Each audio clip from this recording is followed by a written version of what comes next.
Welcome, dear listener, dear viewer.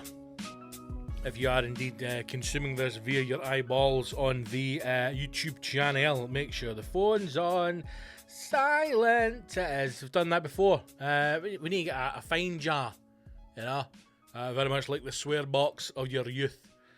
Phones going off, upsetting recording devices, and just gently getting in the way of the flow of conversation.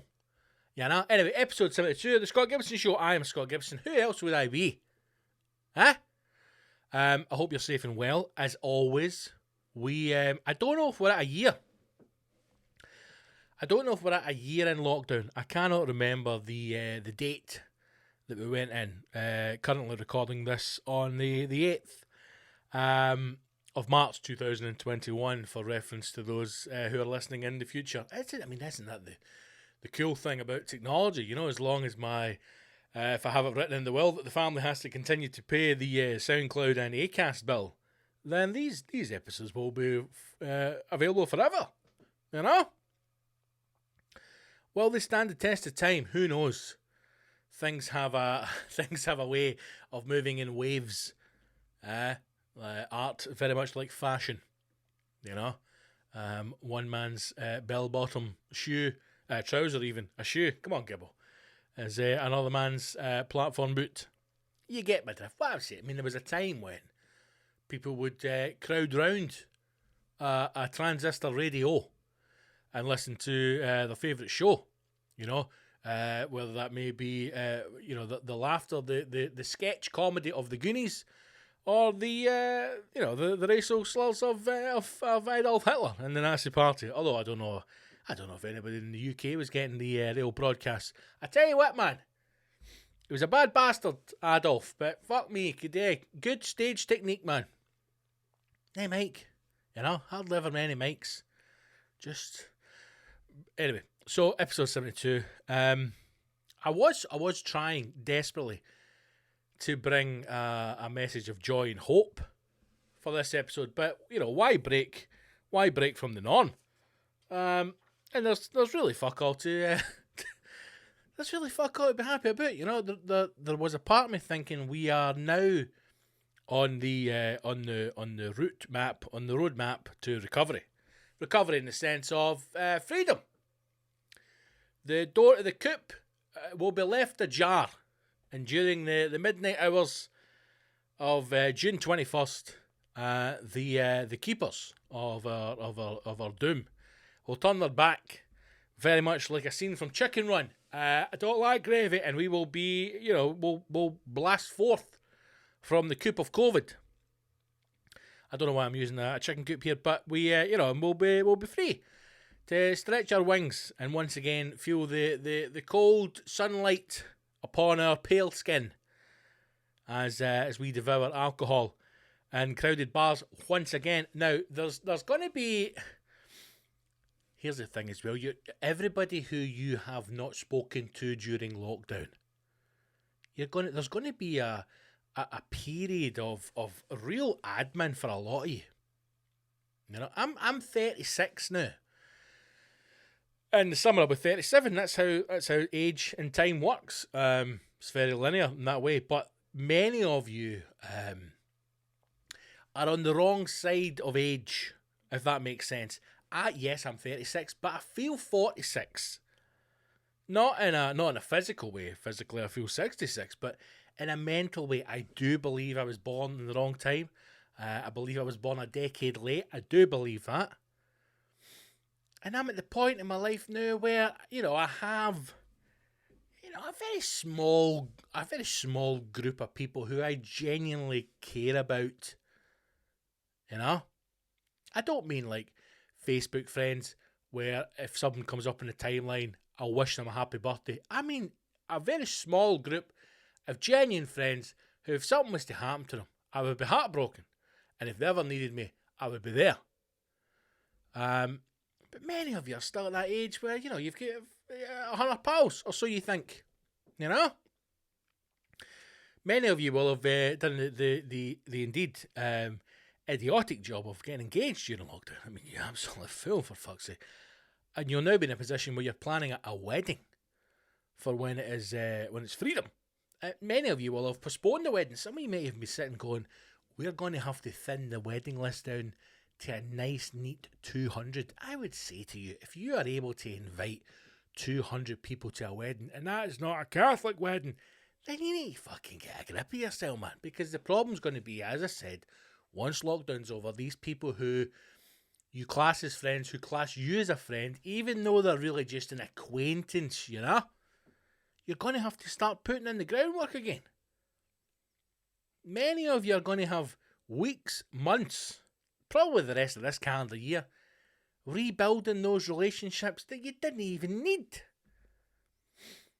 Whereas the rest of us, the older statesmen amongst us, the older community, you know, the bitter old people, I'll just be quite happy sitting back with our 3 pals. Not giving a fuck. Not giving a Donald Duck. It's gonna. I don't think we've really thought about the stress that this freedom's going to bring. You know, but we're only just getting used to now completely living our lives online. Am I going to have to get back to carrying money again? Physical, hard currency? I've enjoyed the last couple of months dodging the beggars of Edinburgh streets. You know, I've got to admire. You've got to admire the tenacity of the current beggar who continues during a time of COVID, national lockdown, continues to ask for change in the street. You've got to admire that. You're probably looking at what 90% of your normal change-giving public completely decimated because of COVID. You know, they're not carrying cash, they're not carrying coins. You know, I couldn't tell you the last time I paid hard currency for something. Cash. Cash is king. So they say. Not anymore. Not anymore. That is the digital era. Which would bring me nicely on to this NFT. We're going to speak about that in a minute because I need to build up to that because there's too much anger involved. We can't unleash that level of anger and rant right at the start of the podcast. No. We got to ease in slowly. You know? If you take somebody hostage, for example, and you're trying to get information out of them, you don't just go straight in and cut their hands and feet off. You build up to it. You know, a couple of hours. You work the body. You maybe get some bruising. You take maybe a finger off. You know, you cut the stab wounds. And then you go for the big attack at the end when you've got what you need. So we'll save the cryptocurrency NFT chat till later on the show. But how have you been? I'm recording this episode on a Monday because normally behind the fourth wall, I know you enjoy this kind of stuff, normally I record the hashtag show. On a Monday, McLAUGHLIN and I, Cheeky Mal, everyone's cheeky uncle, we record the hashtag show every Monday morning at 11 a.m. in brackets-ish. Because depending on when it gets to his bed, it could be any time from 11 till about 12:30 in the afternoon. But we record every Monday, and today, this Monday, unable to record. McLAUGHLIN has claimed he's been called away on business at short notice. But I think that he's been doing the 3 tunes, partying at the lodge. I should mention over the weekend. Now, let me just say this first of all. Let me just say this as a disclaimer. I am a football fan in the sense that I enjoy football. I gave up on Scottish football a long time ago. And I don't have really any concern whatsoever. I'm actually in quite a nice place now when it comes to Scottish football. That I generally couldn't care less about anyone or anything. Couldn't care. I'm a fair weather fan in the sense I'll watch the Old Firm games, and that's probably about it. You know, if the Old Firm's playing in Europe, I'll watch the Old Firm. I had quite an odd upbringing when I was young with football as well, because my father, my papa, Celtic fan, but raised with my grandpa who was a Rangers fan. So I always kind of had that kind of banter, I suppose. I've never really had, I've never been in a big football family. So I've never had, I never grew up with that kind of sectarian element. Now, a lot of friends, big football fans, in no way involve themselves in it. I imagine most people in Scotland, most of you listening to this, are probably, a part-time sectarian, 4 times a year during the Old Firm games, you may sing a song that's probably would get you cancelled, or say some things that you maybe regret later on. But you know, it's not come from a place of anger or hurt or pain or malice, right? I'm doing a very bad job at covering this here, but what I'm trying to say is I don't care. I don't care. I enjoy noising people up more than anything else, and I find there are no two group of people easier to noise up than Rangers or Celtic supporters. It's genuinely two of the easiest group of people to take the piss out of on the planet. Sometimes you might need to work away at someone, you know, really kind of find what it is that makes them tick, so that you can get some kind of reaction from them. Rangers and Celtic, boom, first bite, they're in. You've caught a fucking 60-pounder. He's every time they take the bait. Every time. So, over the weekend, Celtic drew with Dundee United, for those of you who don't know or don't care, which meant the Rangers won the league without kicking a ball. Important because first time they won the league in 10 years since the whole relegation. I mean, can you even call it relegation? Because they weren't relegated, they were demoted. Because old Crazy Legs was putting money offshore, you know? And it's easy for the world football to make an example of a Scottish team rather than go after one of the big guns, and that's all I'll say about that. But Rangers were demoted to the League 3, 3rd Division. 3rd Division? 2nd Division. League 2. There's 4 leagues in Scotland, but the bottom tier is called League 2. Is it?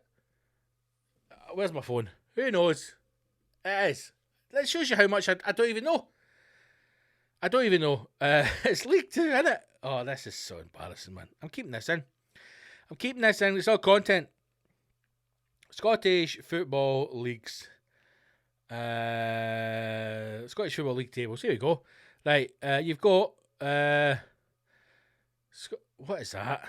Oh, right. Scottish Football League. League 1. How many Scottish Football Leagues are there? 50 different... Let's get on here. 50 different leagues. What are you talking about? Championship. League 1. And League 2. I think. Fuck knows. Right? Premiership. League. Championship. League 1. League 2. Who gives a fuck? It's farmers, man. It's just farmers in a field playing at that point. So, Rangers popped into the bottom rung of the ladder and worked their way back up, you know, and won the league of the weekend through kicking the ball. And obviously, what happened was fucking euphoria. The gates of Govan were open, and floods of Rangers fans took to the streets all across the country. There was images from George Square. You may have seen them. You may have seen the images from Dun Miles Way during Ayrshire. I believe Larkhall were partying like it was 1999. Who cares if the Y2K bug will wipe out their dodgy skyboxes? The people of Larkhall were partying that night. They were up polishing the bunting. Obviously, there's now been a backlash. Because we're still in lockdown. This is the thing. It's amazing that people still don't understand this. Do you know what? I think the only way to get the message through to people this last stretch from now until the summer, when hopefully we come out of lockdown, because I tell you what, see if we get back in again, somebody's going to get fucking done in. We need to turn the UK into like Gilead, right?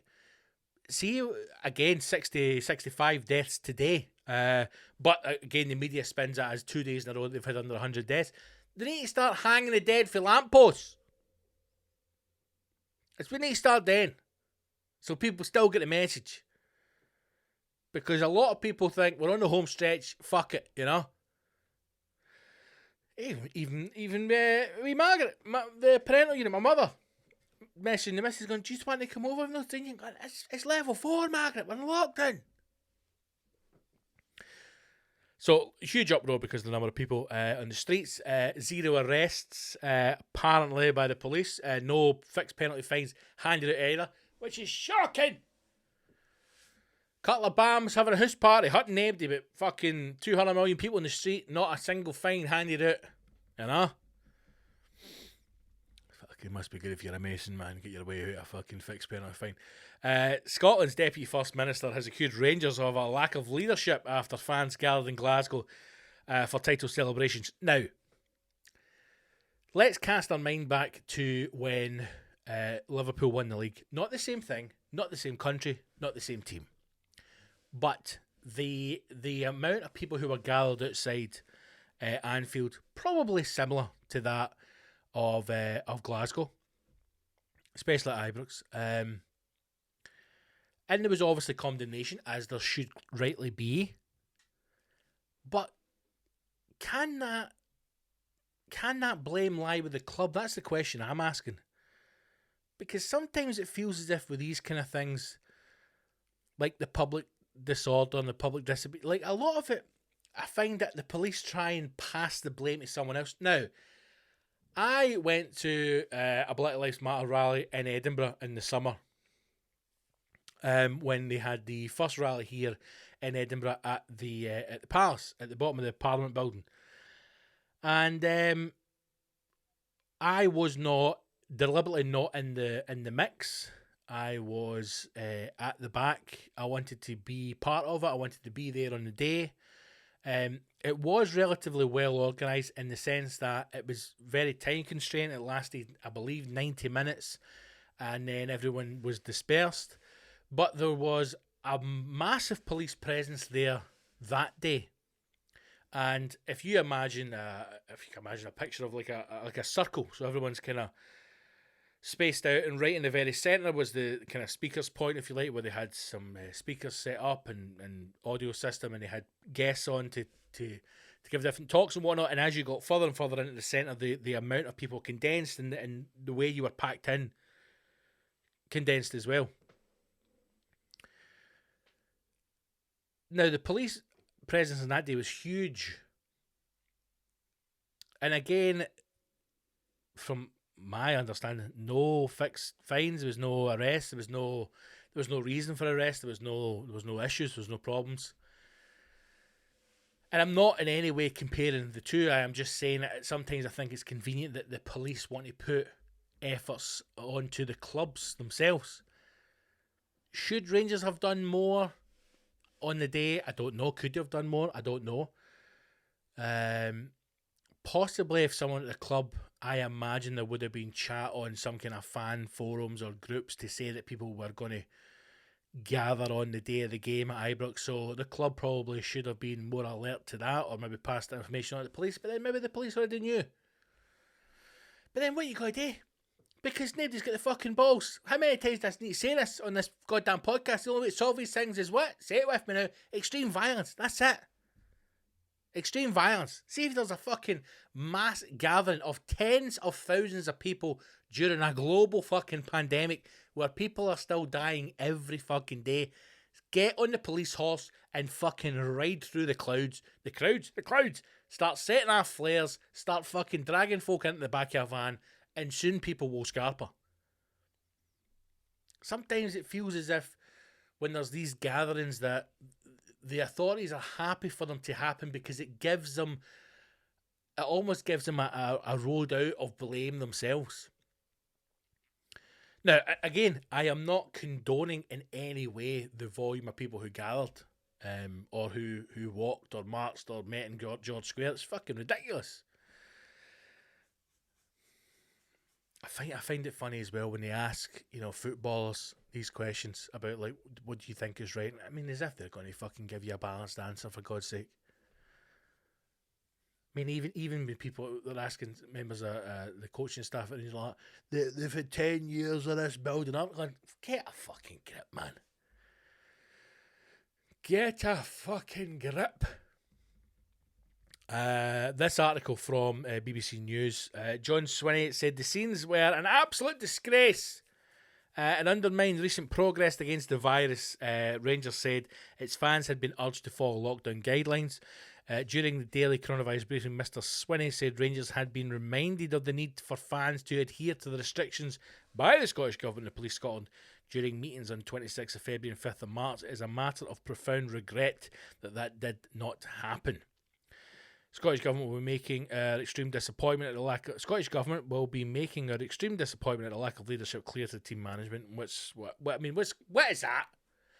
Listen, this is the Scottish Government, and we're really not happy with all the people standing outside those gates. We're really not happy, so we just want you to know that, right? And what? Well, nothing, but we're really not happy. Fuck up, Sweeney. Do something then. I mean, how many times have we seen this? Since lockdown has started, how many times have we seen news stories of BAMs having fucking parties, or people going down to a beach, or folk having fucking gender reveal parties in a field somewhere, or Premiership footballers having parties, or celebs having parties? Fucking do something. Stick your cunt in a van, bolt gun the fucker, break their legs. Do something. Send a message.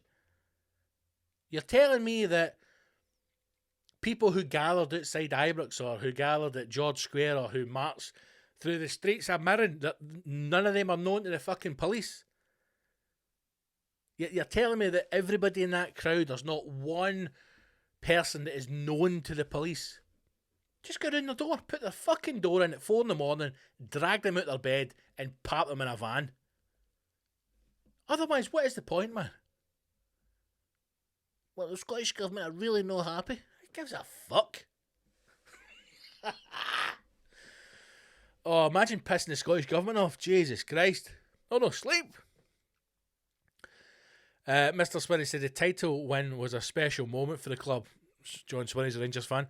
But that was shameful to see so many people deliberately flouting the rules. Events like yesterday risk spreading the virus, and they showed no regard or respect for the millions of households across Scotland who have stuck to the rules. Oh, John Swinney, eh? He Rangers man in disguise. Unbelievable. I'm just looking at some of the pictures here, and it's fucking madness. It is absolute madness. But what did they think was going to happen, man? I mean, really, what did they think was going to happen? I want to know where they're getting flares from. Where are you getting flares? I wouldn't even know where to buy a flare to sell them on Amazon. I imagine they must. Is it like a kind of Rangers away day pack you can get on Amazon? Like a fucking Union Jack hat and flag and 6 red, white and blue flares. Oh, you'll be wanting the monarchy package, will you, sir? Going to a Rangers game, are we? It's like when they put it in their cars, like suggestions, a red hand of Ulster foam cutout.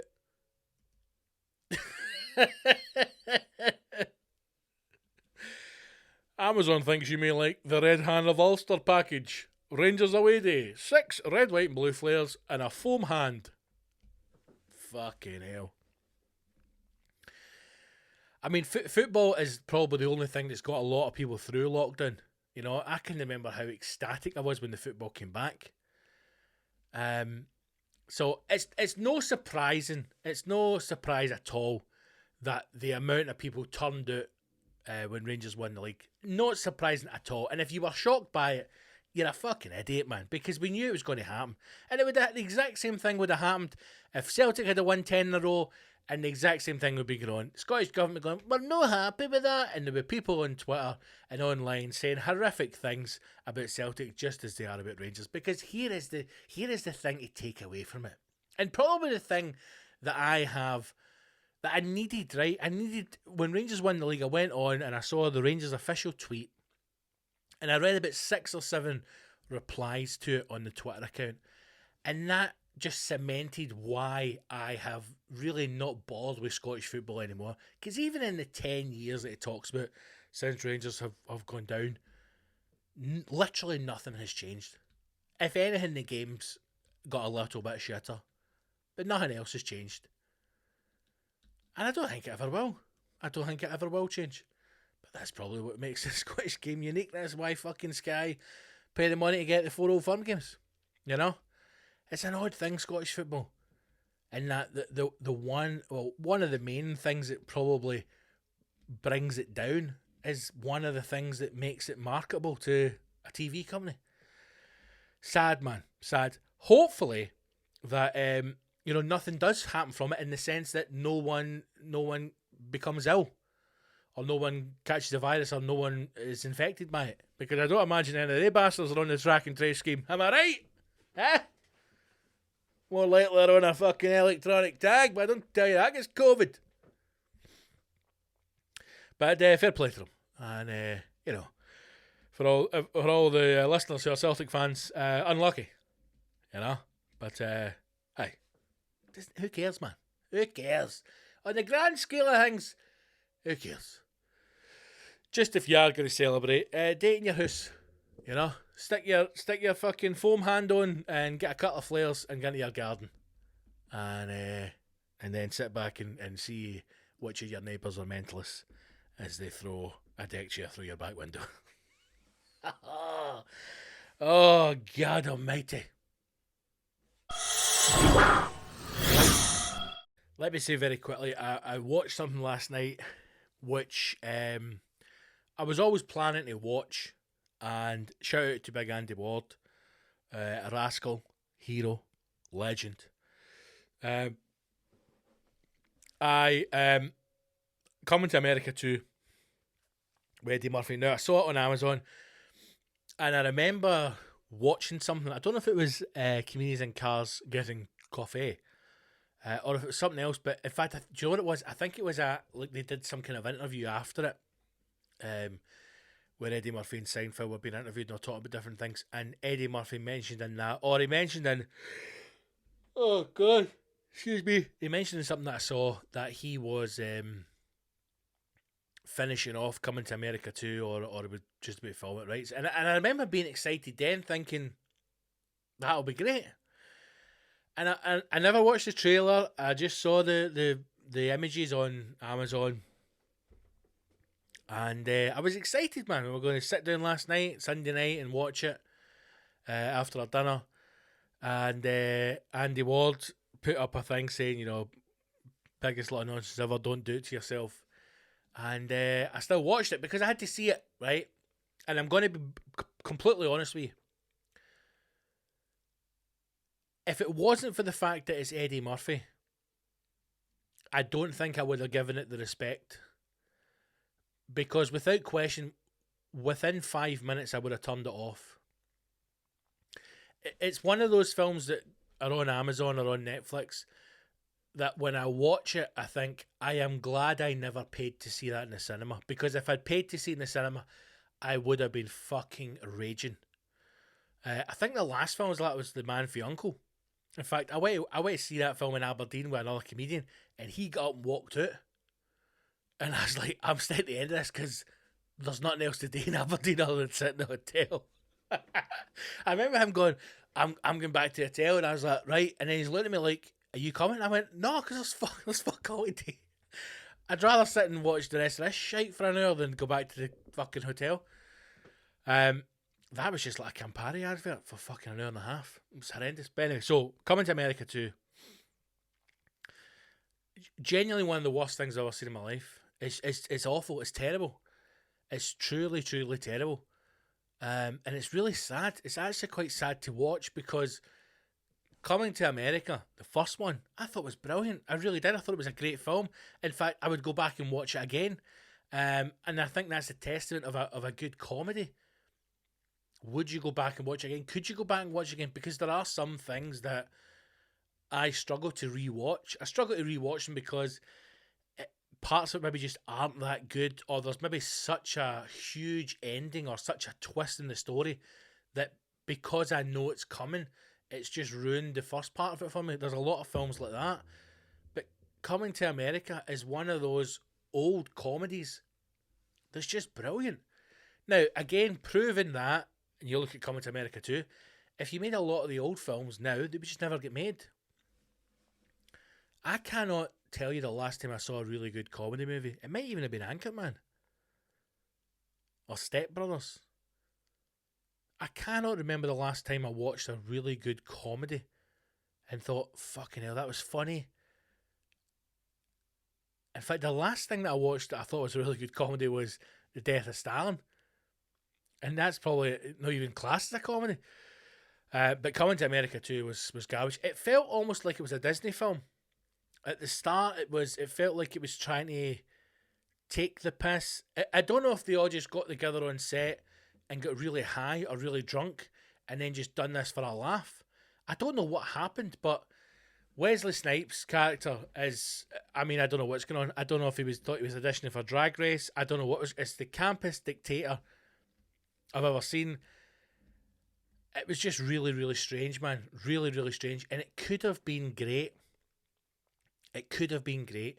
Now, my question is that what happens when you become so rich and famous? Is that what happens when you become comfortable?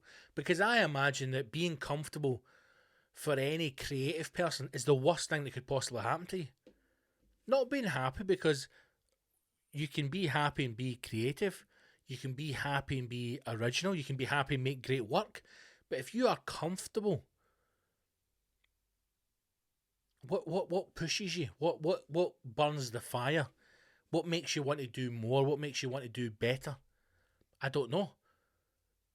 Is sadly Eddie Murphy at the point in his life and his career now where he literally needs nothing. He wants for nothing. He is at such a level of fame in America and across the world that he feels he has nothing to prove, and that fire doesn't burn anymore. So he can churn out, and let's be honest, dog shit like Coming to America 2, but still be Eddie Murphy. So it makes no impact on him. Other members of the cast, the wee guy who plays the son, sorry, I don't know his name.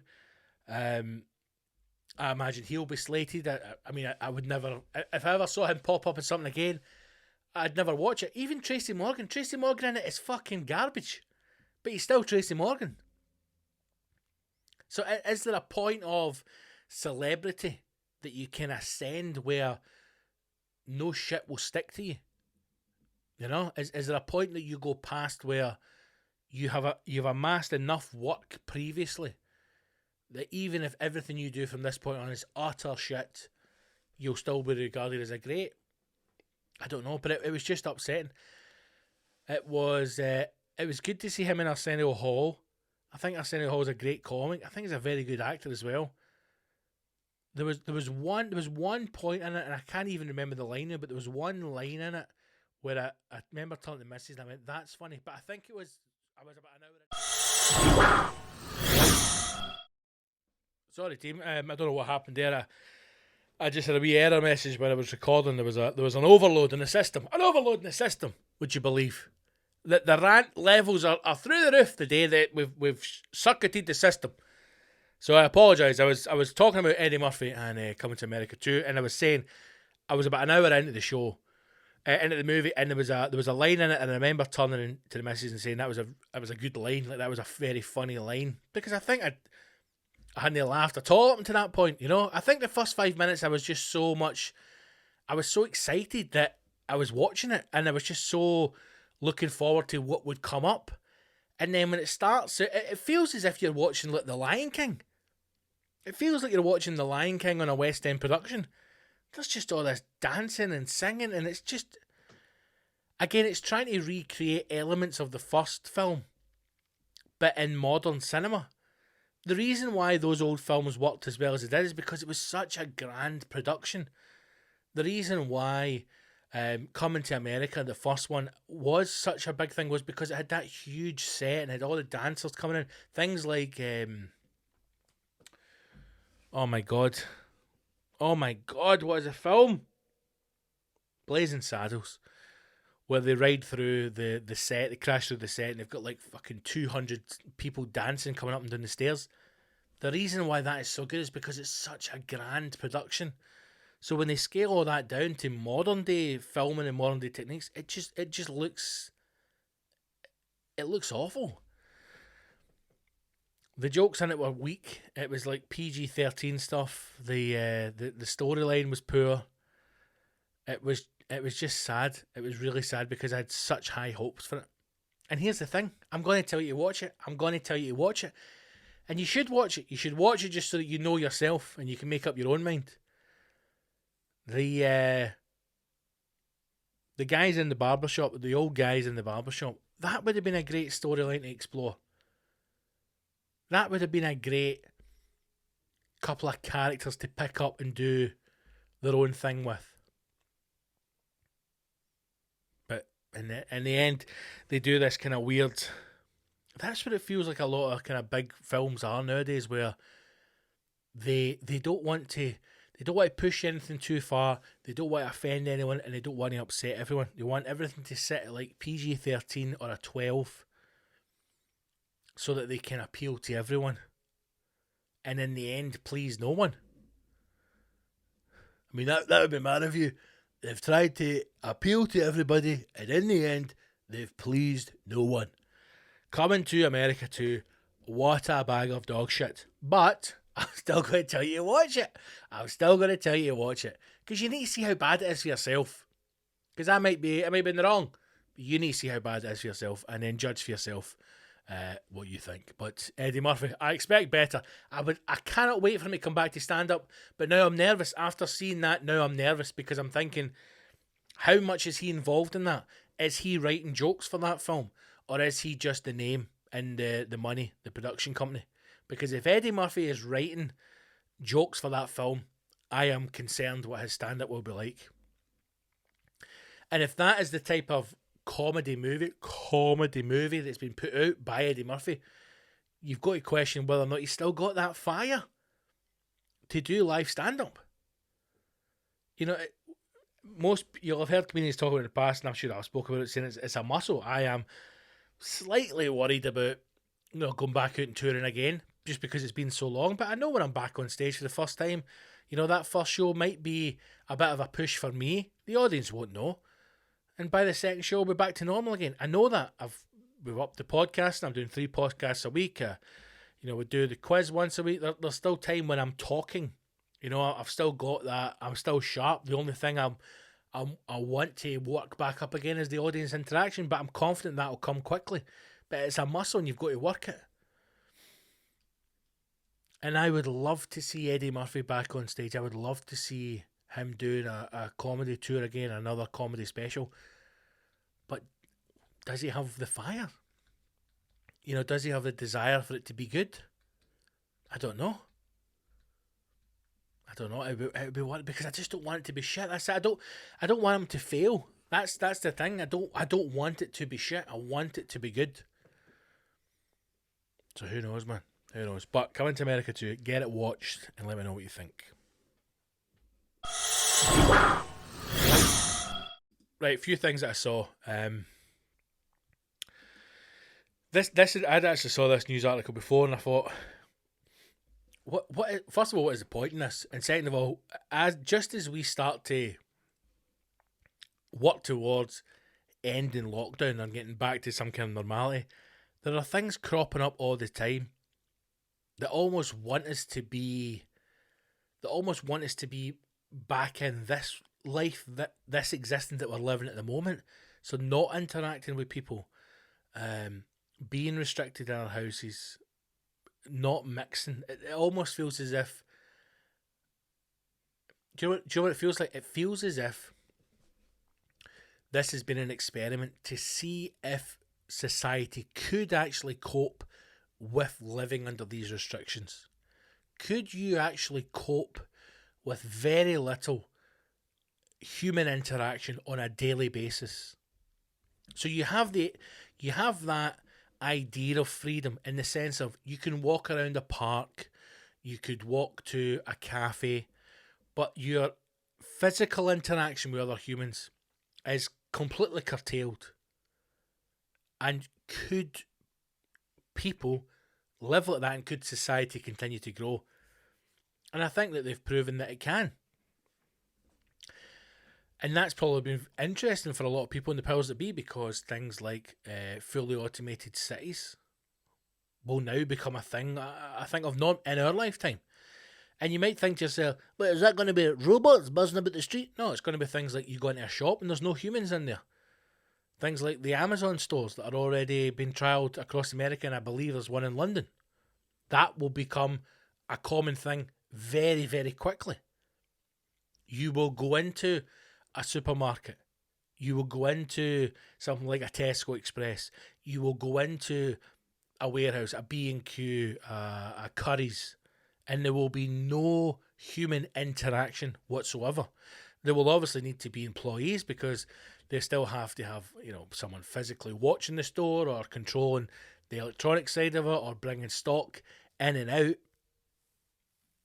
But you'll have no physical interaction. You will do your shopping, you'll pick things up, there'll be no need to speak to anyone, no need to speak to a cashier, there'll be an information point there. And I think that in the old world, before COVID, that might have been quite an interesting prospect, an interesting idea, quite exciting, dare I say, exotic. Where you might think, I can just put stuff in my basket and it scans and it comes right off my Amazon. Now that's quite a worrying thing that we are going to. The reality is we're going to move towards that, where there is no interaction. How does that? I don't think we understand how that impacts us. And I don't want to go back to the earlier points in the show and rehash stuff, but it's going to be interesting to see how we adapt to being back out and mixing again. How we adapt to having that pressure of come out for a pint, come out for a drink, come out for your dinner because we can again. And there'll be some of us who are, slightly anxious on it. So the thing I saw was apparently they're building a space hotel, right? Which, believe it or not, will begin construction within the next couple of years, and they hope to have it operational by 2027, which blows my fucking mind. I guarantee you, right? And if there's anybody listening who enjoys this podcast, make a note of this one, episode 72. I guarantee you there are people in a fucking space hotel long before they have finished the tram extensions in Edinburgh. Long before. 2027 when I read it, I couldn't believe it. And then I thought, what's the fucking point? Why would you want to go to a space hotel? You can't go anywhere. On space? Where are you going to go? Here, mate, is there a banana boat up here? No, you dick, you're in space. The whole point of a holiday, going abroad, right? Learning about cultures, going for a wee walk, exploring, getting lost, trying new food, new cuisine, meeting new people, having a bit of banter, having a haggle, depending where you go. Excursions, man, it's a big part of the holiday. I have never been one of these people. It's caused great arguments in the past. I think if you go on holiday to sit at a pool, you might as well do it in the house. It's a waste of a holiday. I don't get these people who want to go abroad just to sit on a sun lounger at the side of it. Oh, why do you sit by a pool for 2 weeks? Fuck off then. Run a bath. Sit with your leg in a bath and a 3-bar fire in the toilet. You're on holiday. Who cares? You need to go and explore. Excursions are the part of it. Learning about the place you're in. Just taking it in. Being a tourist, man. It's great. What are you going to do in a space hotel? Stare at the window. Right, there's space. I'm going to go to the other side of the hotel and see what that's like. It's just like the space. It's all black, man. This is just another thing for rich people. The gap between the haves and have-nots was obviously increasing anyway, but is now dramatic during COVID. During this last year, the people in lockdown, the people who had wealth now have astronomical wealth. And they're now having to think up ways in which they can get money off these fuckers. And a space hotel is one of them. There must come a point when you have so much money, nothing excites you anymore. You've been to every corner of the fucking globe. You've eaten every meat there is to eat. You've shot and hunted endangered species. You've killed a person. You've killed a human, man. You went on some fucking sex fuck island and you killed a local. You ate him and you buried the remains. You've done everything, right? You've bought and sold shit. You've had fancy cars, houses, watches, everything. You've done everything there is to do. Nothing excites you anymore. What am I going to do with my money, man? You could get it to charity. You could, do a not-profit. You could help people out. What the fuck am I going to do that for, man? I want to go to space. Somebody build a space hotel. See, if they build a space hotel, they should open it up to every billionaire in the planet, right? And then they should take them up there and give them like the greatest dinner. Have like fucking Gordon Ramsay or some fucking cook up a baby or something for them to eat, right? Something exciting. And then fucking blow up. Fucking blow up, man. Take the money off them. And out of this world space station set to open in 2027. This article is from the good people at UniLad. In the name of God, we're really scraping the barrel for articles here. The hotel named Voyager class space station. Now, let's just stop. Let's put a pin in that for a second. Is this how unimaginative people have become? We've got people here building a fucking space hotel, for God's sake, right? They're not building a go-kart, right? They're not building a fucking SUV, a people carrier. It's a hotel in space, and they couldn't come up with any other name other than Voyager class space station. Here's the first thing in that meeting, that pitch, right? What we calling this fucking thing? Voyager class space station, Mr. Gibson. First of all, see any name that's been in Star Trek, Star Wars, fucking Star Defender, Star Quest, you know, any of that shit, forget it. Okay? Think up something new. We thought Voyager was a great name. So did Captain Kirk, dickhead.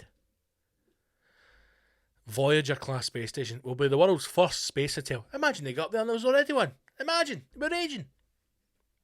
Imagine you got up to build a space hotel and there's fucking 18 Chinese space hotels. Raging. Apparently will be able to accommodate 400 people. Terrifying. Absolutely terrifying. As well as hotel rooms. I would hope that's the basic it would have. The ambitious hotel, ambitious is an understatement, will boast its own bars, right? I mean, what they're just listing things for a hotel. Its own bars, cinema, restaurants, and a spa. Orbital Assembly Corporation, OAC, the company building the Voyager, what a name, man, said construction will begin in 2025, I doubt it, with the intention of it being operational by 2027. Now, how do you get fucking 400 mattresses into space? For a start. Forget timber, screws, nails. Forget that. How do you get 400 mattresses into fucking space? How do you get your washing done? Where does all the shites go? These are questions that need to be answered. Right? Now, again, this is why I'm not in a position where I've got a company that's building space hotels. Because I'd be sitting there going, I don't like Voyager. How do you get the mattresses up? Where does all the shite go? What if there's no wind in space, right? I imagine. I've no been. You know, there's no noise, nobody can hear you scream. So they say. What's that film with fucking George Clooney? Remember it blows up, Sandra Bullock, the thing blows up and it's silent and you're like, oh, that's really good, man, because there's no noise in space.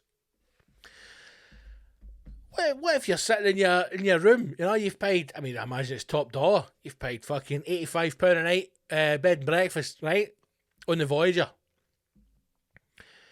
You and the good lady or your other half, sitting on the space mattress going, I wonder how they get the mattress up here. Now, you've had that conversation, right? And you go for a shite. You go for a big space shite because you're on holiday, right?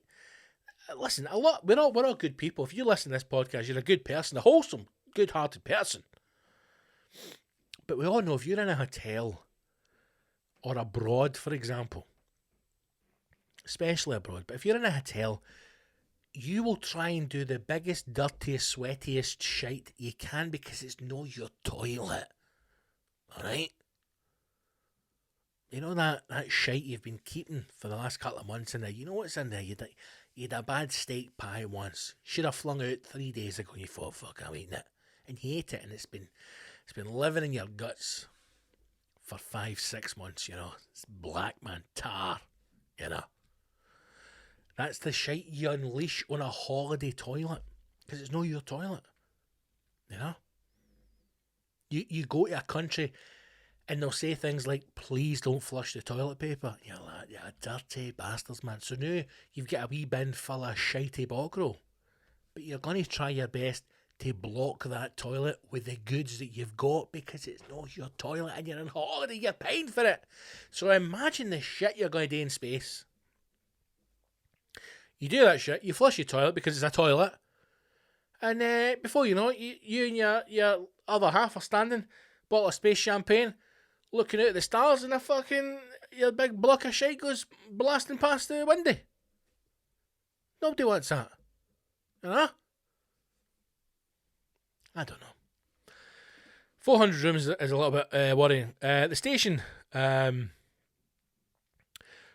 per its website, the station is being described as a rotating space station designed to produce varying levels of artificial gravity by increasing or decreasing the rate of rotation. The station will be designed from the start to accommodate both national space agencies conducting low-gravity research and space tourists who want to experience life on a large space station with the comfort of low gravity and the feel of a nice hotel, it further explains.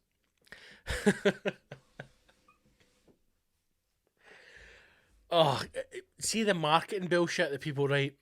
They come for the low gravity, but they stay for the nice amenities. I done a shite and it blasted off into space. How'd you get the mattresses up here? The unique accommodation will consist of two concentric structural rings fixed together. There'll be an inner and outer ring. That's what she said. The inner will be a docking hub. Again, that's what she said. While the outer one will be the backbone of the station and provide mounting for habitable modules. Solar panels, radiators, and a rail transport system. What? They'll be there Scott, read the words, and will be where people will be able to move around the station freely. So you're just going to be able to walk about this? Like it's a house? Like a hotel? This doesn't make sense. I'm guaranteeing you this will never happen. This is a tax write-off, right? Somebody's investing millions in this. In a couple of years, there's going to be a small country overthrown by money that was meant for the fucking space hotel. There will be pods attached below the outer ring, each of which will have different purposes. Some may be sold to NASA for research purposes, while others will be used for accommodation, restaurant and bars. Terrifying. According to space.com, that doesn't sound like a real website, the roots of the upcoming project has been in the works for years after John Blinko founded the Gateway Foundation in 2012. The foundation founded the OAC, who is building the hotel. Blah, blah, blah, blah, blah. This is likely to be the first commercial space hotel of its kind. Well, there you go. You know. That's terrifying. It's terrifying. It's terrifying. Would I go to a space hotel? Probably not. If someone else was paying, then maybe yes. Oh, God. I don't know, man. I don't know.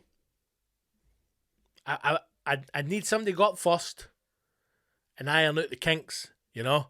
Find the snag list. And then maybe after a couple of rotations, you know, because you don't want to go up there. You don't want to be one of the first people to go and you're in your pod and you push the wrong button and you fucking blast off into space, right? Or you're doing a shite, you press the wrong button and it sucks out your insides and you're just a bag of meat lying on the table, dead, you know? Or you go inside the wrong rotating ring and it fucking spins you like 12G and rips your skin off. You don't want that, you know? I want to know how they get the mattresses up there. And if I'm told that, then maybe I'll consider going. Until then, I'm not going. No, that was offered, but if I was, it's a no from me, unless you tell me how you get the mattresses up there. Because, I mean, do they just blast them into space? Do they send a shuttle up? Is there a shuttle going with 400 mattresses?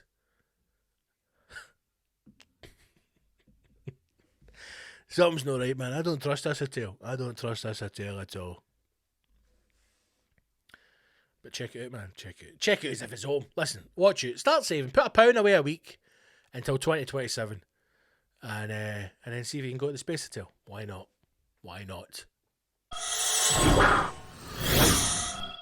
Right, I'm seeing the time.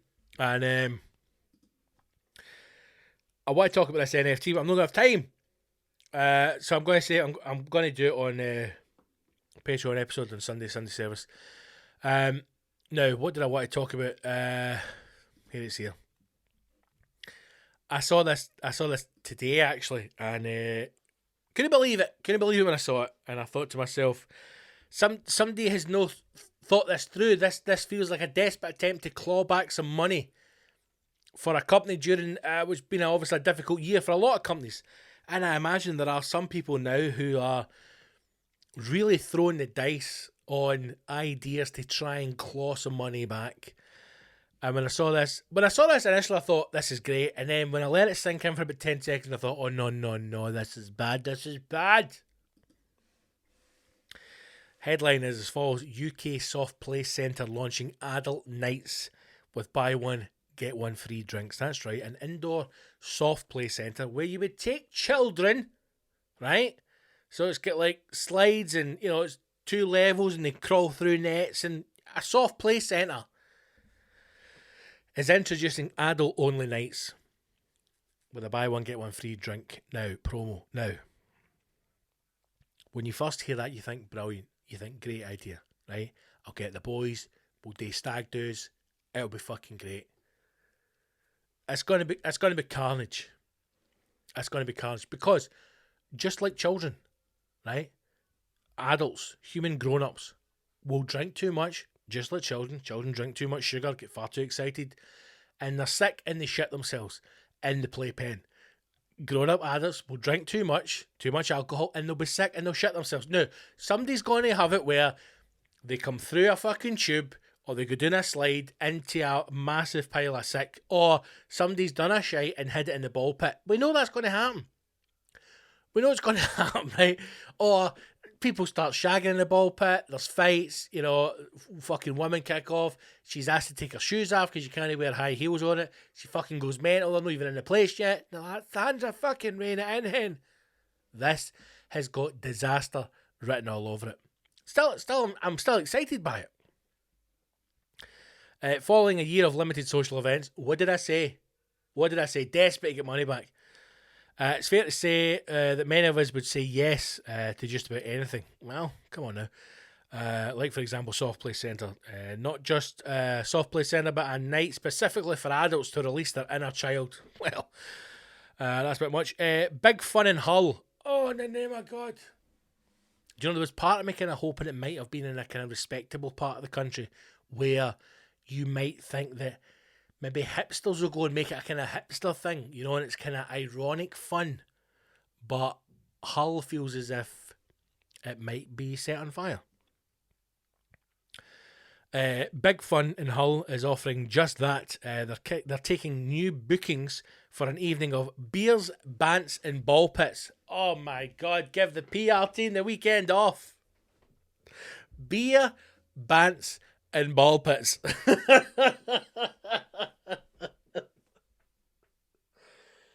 Oh, beer, bants and buggery. That should have been the title, because that's exactly what's going to happen. It's going to be British Bulldogs, man. It's going to be grown men rugby tackling each other. People are going to be smoking in the ball pit. There'll be mentions on the slides. I mean, if it was Glasgow, there'd be people I cut a drink. I'm not going down the green slide, man. What the fuck? The event will take place every Friday from 8 to 10, in the name of Christ. And the bar is open too, with happy hour from 8 until 9 p.m, when all alcoholic drinks are buy one, get one free. It just gets better, right? No, it doesn't get better. And do you know what? If you are a bouncer, forget this 1% wage rise for NHS staff. If you're a bouncer in that place on the fucking adult fun night, I hope you, one, have got a stab vest on, and they're getting paid double time, because you're going to have your work cut out that night. Entry into Big Fun is £7. That's it, £7 to come in and kick fuck at your pals, mad with on booze. Bookings are being taken from the 18th of May, and you can book on their website, which apparently is bigfun.co.uk. Again, I wouldn't be typing that into Google. And an update on the website, bosses at Big Fun said, we are now accepting bookings available from 17th of May. Any social distancing requirements in place on your chosen event date will be applicable. Right. Come and release your inner child at why can I not read words anymore? Come and release your inner child at Adult Night. Adult Night is every Friday, 8 to 10. Is it just me, or does it feel weird calling it Adult Night? That feels odd. Do you want to come to Adult Night at the Soft Play Centre? No, I do not, because that sounds creepy as fuck. again, desperate. That's a company that's just, you know, people sat around a table and went like, Brian, this is going to be a bad idea. There's going to be fights. There's going to be stabbings. They're taking bookings for the 17th of May. I guarantee you by the 18th of May, it's shut down. Why was the adult night cancelled? 2 guys get stabbed and 1 guy had a softball shoved up his arse. We've had to cancel it. Our insurance doesn't cover these guys. Hello, yes, public liability. Am I covered for a grown man having to retrieve a softball from his anus? We're not. Shut it down, Sandra. If any's in or near Hull, then go to Big Fun and have some big fun. You know, have it, enjoy it, because you're free. Right, we've no talk about NFTs. We need to talk about that. We're going to do that on the Sunday service because it's carnage. There was a tit fight in Ayrshire. We need to talk about that.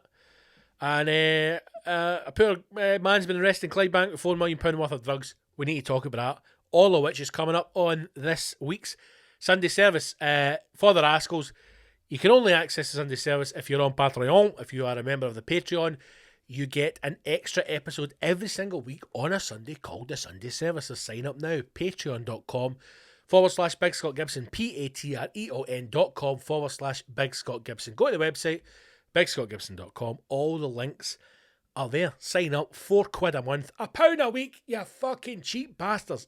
£4 a month. Unbelievable, Jeff. That's 50p a podcast. I mean, news I'm saying that, it's shockingly cheap. 50p a podcast. You're supporting the show. You're supporting the big man. And you're getting all sorts of goodies inside your eardrums. Do it, man. It makes sense. If you're not a rascal yet, become a rascal. Patreon.com/Big Scott Gibson. Right. There's merch in the shop. T-shirts are in. They're shipping this week. So go and grab yourself a Quarantine Quiz t-shirt. They look chef's kiss banging. Tote bags are available. There's some other bits and pieces on there. Go and check it out. BigScottGibson.com. Quiz on a Wednesday. Podcast on a Wednesday. Sunday service on a Sunday. That's it. Like and subscribe. Like and subscribe, man. Share it. Smash that share button. And enjoy yourselves. Get the podcast on your socials. Encourage people to listen. Leave a review. Do all that stuff, man. Help grow the numbers. Blah, blah, blah, blah, blah. That's it. I love yous all. Every single one of yous. Take care. Stay safe. Look after yourself. Don't be celebrating or commiserating. Just stay in the house. Stay in the house. And we'll all be at this soon. Okay? Hockey. That's it. So, share it. Like it. Subscribe it.